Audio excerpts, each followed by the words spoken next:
uma grande dúvida que a gente tinha no início ali, não só no início, né? Acho que alguns meses eu cheguei a ver em alguns grupos de WhatsApp, né?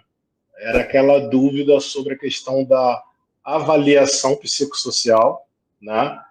Para muitos havia o entendimento que a avaliação que estava relacionada na NR1 era aquela anamnese feita, por exemplo, para NR trabalhos em altura, por exemplo, vinculado lá a NR35. Eu gostaria que você falasse um pouco, né, sobre a diferença entre essa avaliação psicossocial e a avaliação de riscos ocupacionais em relação aos fatores psicossociais. Ô Wesley, essa diferença é uma diferença muito importante, tá? Assim, cara, é muito importante mesmo. Eu acho que é um bom tópico para a gente começar essa conversa dos psicossociais, porque eu tenho percebido que muita gente faz confusão com isso. Inclusive médicos, tá? Inclusive engenheiros, inclusive técnicos de segurança, inclusive psicólogos, inclusive profissionais de enfermagem. Tem muita gente fazendo essa confusão, tá? É muito importante a gente separar o que é avaliação psicossocial do indivíduo do que é avaliação dos fatores psicossociais relacionados ao trabalho, né?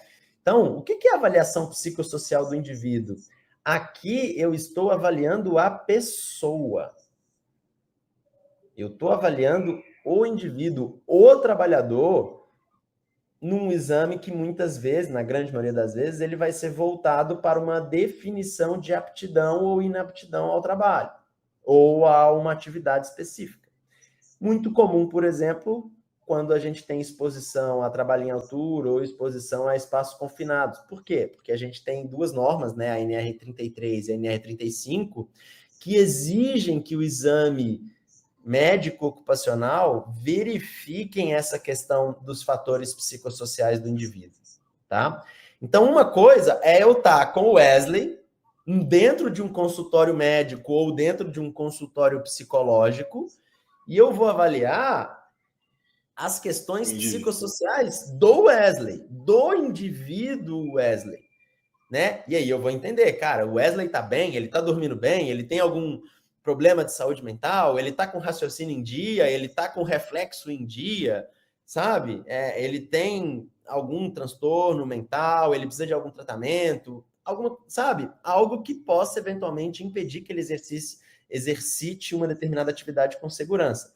Eu estou avaliando o indivíduo. E o indivíduo, ele sofre influência de diversas frentes. Ele tem um aspecto genético que é muito importante, né? Ele sofre influência porque às vezes ele está brigando com a esposa ou com o namorado, né? Porque ele está tendo problema com o filho dele, porque ele está tendo um problema financeiro e também porque ele está tendo eventualmente problemas no trabalho, de certa forma, porque ele tem outros problemas de saúde, enfim. Então, a avaliação psicossocial do indivíduo, que é essa avaliação, Wesley, que acontece dentro do consultório, seja com o médico ou com o psicólogo, né? Muito comum ali essas avaliações psicossociais, às vezes para ajudar na verificação de aptidão de atividades críticas, como trabalho em altura, espaço confinado e outros, por exemplo. Muito comum também quando a gente vai o quê? Tirar a nossa CNH, a nossa Carteira Nacional de Habilitação.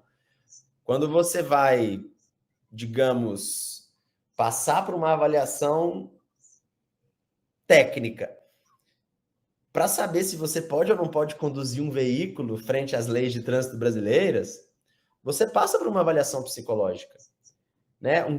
Você passa por testes que a gente chama de psicotécnico, né? Quando é para tirar carteira, que estão avaliando ali a sua condição psicossocial.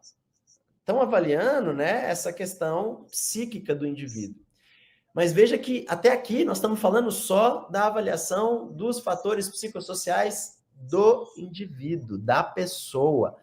E o que tem nessa pessoa, né, a condição psíquica que ela tem, sofre influência de diversos aspectos. Um dos aspectos que influenciam a condição psíquica do indivíduo são os aspectos relacionados ao trabalho. Então, quando a gente fala aí da nova redação da NR1, que agora os fatores psicossociais precisam estar contidos ali no PGR, Nós não estamos falando da avaliação dos fatores psicossociais do indivíduo. Nós estamos falando da avaliação dos fatores de risco psicossociais relacionados ao trabalho. Então, aqui, que é o olhar da avaliação ergonômica preliminar, que é o olhar do PGR, é um olhar da exposição de um grupo de trabalhadores, da exposição que existe num determinado ambiente de trabalho ou num determinado posto de trabalho. Veja que aqui é uma questão de avaliar o ambiente de trabalho, o posto de trabalho, e não o indivíduo Wesley ou o indivíduo Rafael, entende? Então, quando a gente fala aqui do que veio com a nova redação da NR1, que na verdade é algo que já estava contemplado, mas agora ficou mais claro, é justamente a necessidade da gente avaliar os fatores que estão relacionados ao ambiente de trabalho, ao posto de trabalho, e não ao indivíduo.